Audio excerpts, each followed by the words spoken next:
സന്ദീപ് വാര്യരുടെ വിഷയം അപ്രസക്തമാണ് എന്നാണ്, വെറും അപ്രസക്തമായ ഒരു വിഷയമാണ് ഇക്കാര്യത്തിൽ വീണ്ടും സന്ദീപ് വാര്യർ മാധ്യമങ്ങളെ കാണും. ഒരു അന്വേഷണം നടത്തിയിട്ടുണ്ടെന്നാണ് ഞാൻ മനസ്സിലാക്കുന്നത്. എന്റെ റിപ്പോർട്ട് എന്റെ കൈവശമൊന്നുമില്ല. ആ റിപ്പോർട്ട് പ്രകാരം കേന്ദ്ര BJP നേതൃത്വത്തിന് മനസ്സിലായിട്ടുണ്ടെന്നാണ് ഞാൻ മനസ്സിലാക്കുന്നത്. സ്വന്തം പാർട്ടിയുടെ ഫണ്ട് സ്വന്തം പാർട്ടിക്കാർ തന്നെ. അതൊന്നും എനിക്കറിയില്ല. അല്ല, ഇനി അവർ പറയട്ടെ. നടക്കുന്നത് മറ്റ് ശബ്ദങ്ങൾക്കൊന്നും സ്പേസ് ഇല്ലാത്ത തരത്തിലേക്ക് BJP മാറുന്നു. അത് എന്റെ തല എന്റെ ഫുൾ ഫിഗർ എന്നുള്ളതാണ് കഴിഞ്ഞ 3.5 വർഷമായിട്ട് അവിടെ നടക്കുന്നത്. അപ്പോൾ സ്വാഭാവികമായിട്ടും അതിൽ പ്രതിഷേധമുള്ള ഒരുപാട് മനുഷ്യർ അതിനകത്തുണ്ട്. സാധാരണക്കാരായിട്ടുള്ള വ്യക്തികളുണ്ട്, പാവങ്ങളുണ്ട്. ഈ പാർട്ടിക്ക് വേണ്ടി കഷ്ടപ്പെട്ട് പണിയെടുക്കുന്ന ഒരുപാട് പാവപ്പെട്ട മനുഷ്യരുണ്ട്. അവർക്കൊക്കെ വലിയ പ്രതിഷേധമുണ്ട്, നിരാശയുണ്ട്. ഇന്ന് ഈ കാണുന്ന ആളുകൾക്ക് പലർക്കും സ്വാഭാവികമായിട്ട് ചിലപ്പോൾ എന്നോട് ദേഷ്യം തോന്നാം. പക്ഷെ അവരുടെ ഉള്ളിന്റെ ഉള്ളിൽ ഞാൻ പറയുന്നത് സത്യമാണെന്ന ബോധ്യം അവരുടെ ഉള്ളിന്റെ ഉള്ളിൽ 100%. എന്താ സംശയം? ഇവിടെ പ്രിയ അജയനെ ഇവിടുത്തെ ചെയർമാൻ സ്ഥാനത്ത് ചെയർപേഴ്സൺ സ്ഥാനത്ത് എങ്ങനെയാണ് മാറ്റിയത്? മൂത്താൻ സമുദായം എന്ന് പറയുന്ന സമുദായം കേരളത്തിലെ BJPയുടെ നട്ടെല്ലാണ്. എല്ലാ കാലത്തും സംഘപരിവാറിന്റെ നട്ടെല്ലാണ്. ആ സമുദായത്തിൽ നിന്ന് ഒരു പെൺകുട്ടി, MBA ബിരുദധാരിയായ ഒരു പെൺകുട്ടി, ഉന്നതമായ വിദ്യാഭ്യാസം നേടി, നല്ല രാഷ്ട്രീയ അറിവ് നേടി മുന്നോട്ട് വന്ന് അവരെ ഇവിടെ ചെയർപേഴ്സണായിട്ട് കൊണ്ടുവരുന്നു. ഇവിടുത്തെ സ്ഥാനാർത്ഥിയുടെ ഭാര്യയിട്ട ഫേസ്ബുക്ക് പോസ്റ്റുകൾ കണ്ടതല്ലേ? അതൊരു എന്താ പറയുക, അത് അങ്ങനെ ഒരു പോസ്റ്റ് ഇട്ട് കഴിഞ്ഞാൽ സ്വാഭാവികമായിട്ട് അവർക്ക് നടപടിയെടുക്കേണ്ടതാണ്. ഇത് സംസ്ഥാന ജനറൽ സെക്രട്ടറിയുടെ ഭാര്യ ആയതുകൊണ്ട് മാത്രം അവർ സംരക്ഷിക്കുന്ന നിലപാടുണ്ടായി. ഒരു സമുദായത്തിനെതിരായിട്ടുള്ള നിലപാടല്ലേ സ്വീകരിച്ചത്? എങ്ങനെയാണ് സമുദായം പറഞ്ഞ് ഫേസ്ബുക്ക് പോസ്റ്റ് അവസാനം ഡിലീറ്റ് ചെയ്തു? നിങ്ങൾക്കറിയാം, ആ സാഹചര്യങ്ങൾ അറിയാം. അപ്പൊ പ്രിയ അജയനെ മാറ്റേണ്ട സാഹചര്യം എന്താ? സ്ഥാനാർത്ഥിയുടെ ഭാര്യയ്ക്ക് ചെയർപേഴ്സൺ ആകണം. അതിനുവേണ്ടി പ്രിയ അജയനെ മാറ്റാൻ വേണ്ടി അവരെ സമ്മർദ്ദം ചെലുത്തി ആ കുട്ടിയെ വല്ലാതെ മാനസികമായി ബുദ്ധിമുട്ടിച്ച് അവരെ രാജിയെഴുതി വാങ്ങി. അതിനുശേഷം ആ സമയത്ത് പാർട്ടിക്കകത്തുണ്ടായ ചില പ്രശ്നങ്ങളെ തുടർന്ന് സ്വന്തം ഭാര്യയെ ചെയർപേഴ്സണാക്കി മാറ്റാൻ സാധിച്ചില്ല. പകരം മുൻ ചെയർപേഴ്സണെ തന്നെ വീണ്ടും കൊണ്ടുവന്ന് ചെയർപേഴ്സണാക്കേണ്ടി വന്നു. അതാണ് യാഥാർത്ഥ്യം. പക്ഷെ കാലങ്ങളായി BJPയോടൊപ്പം നിന്ന മൂത്താൻ സമുദായത്തെ വഞ്ചിക്കുന്ന നിലപാടാണ് ഈ നേതൃത്വം ചെയ്തത്.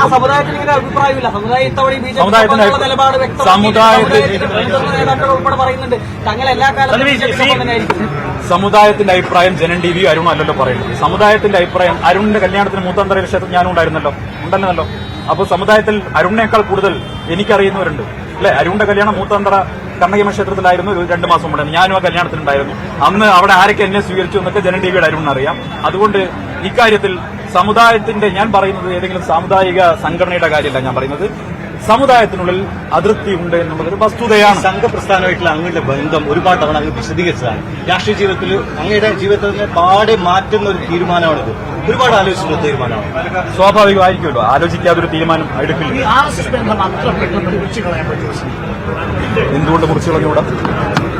ശങ്കർ സിംഗ് വഗേല മുറിച്ചു കളഞ്ഞിട്ടുണ്ട്. ശങ്കർ സിംഗ് വഗേല പ്രചാരകനായിരുന്നു, അതറിയോ?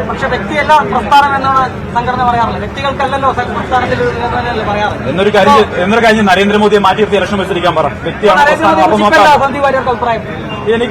എനിക്കിപ്പോ രാജ്യത്തെ പൊതുജനങ്ങൾക്കുള്ള അഭിപ്രായമാണ് ഇപ്പോൾ ഉള്ളത്. ആ അഭിപ്രായം എന്താണെന്ന് അറിയാലോ.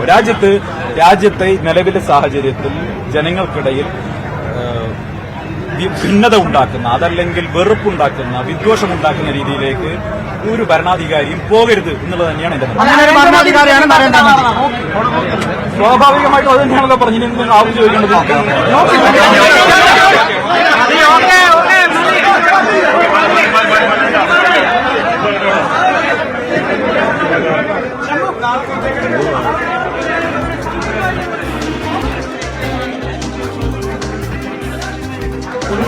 സന്ദീപ് വാര്യർ മാധ്യമങ്ങളെ കാണുകയാണ്.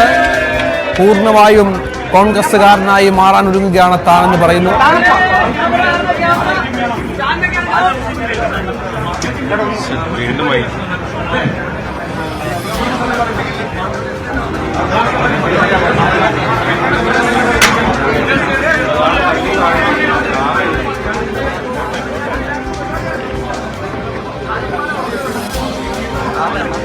ആർക്കറിയാം?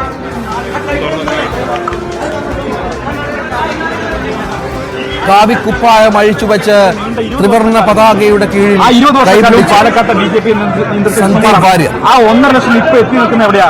കേവലം 2.5 ലക്ഷത്തേക്ക് എത്തിയുള്ളൂ. അതേ കാലഘട്ടത്തിൽ 1 ലക്ഷം വോട്ട് പോലും ഇല്ലാതിരുന്ന ആലപ്പുഴയും തൃശൂരും ആറ്റിങ്ങലും അല്ലെങ്കിൽ തിരുവനന്തപുരം അടക്കമുള്ള സ്ഥലങ്ങളിൽ ഇന്ന് BJP ഉണ്ടാക്കിയ മുന്നേറ്റം എന്തേ പാലക്കാട് ഉണ്ടാകാതെ പോയി എന്നുള്ളതിന്റെ ഉത്തരം കൃഷ്ണകുമാറിന്റെ നേതൃത്വം എന്നുള്ളതാണ്. രാഹുൽ മാൻകുട്ടത്തിൽ ചരിത്രത്തിലെ ഏറ്റവും വലിയ ഭൂരിപക്ഷത്തോടെ ഒരു ചലനവും താങ്കളുടെ മാറ്റം ഉണ്ടാക്കില്ല. മുഴുകെ പിടിച്ചോട്ടെ എന്നാണ് BJP സ്ഥിതി എന്താവും? BJP സ്ഥിതി എന്താവും? രാഹുൽ എന്തൊക്കെ ചെയ്യണം?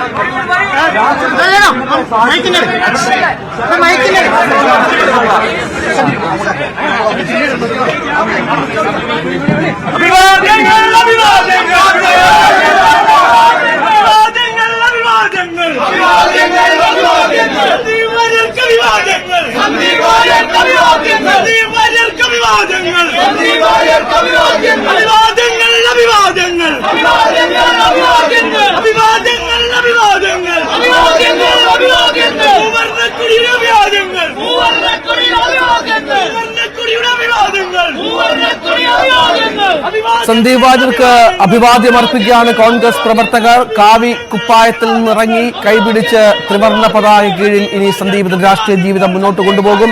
ഒരു സമയത്ത് കോൺഗ്രസിനെ അതിശക്തമായ ഭാഷയിൽ വിമർശിച്ചിരുന്ന, രാഹുൽ ഗാന്ധിയുടെ വിമർശകനായിരുന്ന, റോബർട്ട് വദ്രയുടെ വിമർശകനായിരുന്ന, നരേന്ദ്രമോദിക്ക് വേണ്ടി വാദിച്ചിരുന്ന സന്ദീപ് ഇനി നേരെ തിരിച്ചുള്ള രാഷ്ട്രീയം പറയും എന്നുള്ളതാണ് ഏറ്റവും പ്രധാനപ്പെട്ട കാര്യം. TG സജിത്ത് തുടരുന്ന സജിത്ത്, രാഷ്ട്രീയം മാറുകയാണ് സന്ദീപിന്റെ. അവിടെ രാഹുൽ മാങ്കൂട്ടത്തിൽ വലിയ ഭൂരിപക്ഷത്തിൽ ജയിക്കുമെന്ന് പറയുന്നു. പക്ഷേ BJP അതിനെ നിസ്സാരമായി എടുക്കുകയാണ്. അപ്രസക്തമായ കാര്യമെന്നാണ് BJP സംസ്ഥാന അധ്യക്ഷൻ K സുരേന്ദ്രൻ പറഞ്ഞു വെക്കുന്നത്. പക്ഷെ അങ്ങനെ തള്ളിക്കളയാവുന്ന ഒരാളല്ല സന്ദീപ്. പാലക്കാട് രാഷ്ട്രീയത്തിൽ BJPക്ക് എഴുത്തള്ളാവുന്ന ഒരു നേതാവുമല്ല സന്ദീപ് എന്ന കാര്യം സംശയമില്ലല്ലോ.